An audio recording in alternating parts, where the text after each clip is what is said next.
riot sa Caloocan kagabi. Pero gilid ng isa sa mga nahuli, ipinagtanggol lang nila ang sarili laban sa mga tambay na pinagtripan daw sila. Magbabalita si Carlo Castillo.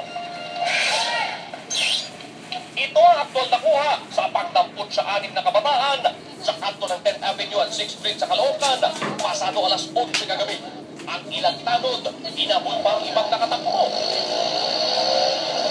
Maya-maya pa, bitbit na nila mga pasaway na binadilyo. Hinala kasi nila, ito ang grupong madalas na makipag-riot sa lugar. Kaya lang, curfew.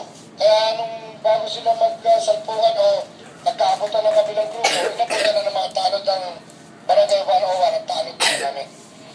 Si Fernando Arpis, na isa sa mga Robes Puntik tanod, tinamaan pa raw ng bato sa dibdib habang inaawat ang nagrampulang grupo ng mga kabataan. Maswerte namang nakaiwas siya sa mga inihagis na bote. Magsalubong na sila kanina, magsalubong na silang grupo-grupo, ayun na pinuntahan ko na sila kaagad. Sabi ko sana awatin ko lang para magkalayo lang sila. Napansin ko na may bato na lumipad, lumiis yung katawan ko. O kung hindi ako lumiis, sa pool siguro ako dun sa ulo.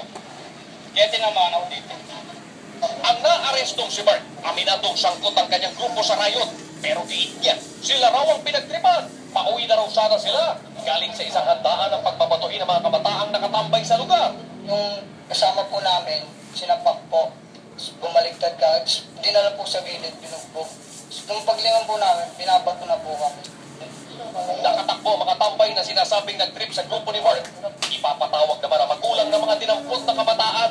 So, sa ngayon, warning, doon nakaplato rin sila, paper may magulang, na pag nahuli-uli na ganitong oras, diretso na po sila sa DSWD. Sa pangalawang pagkakataon, hindi na namin pagbibigyan.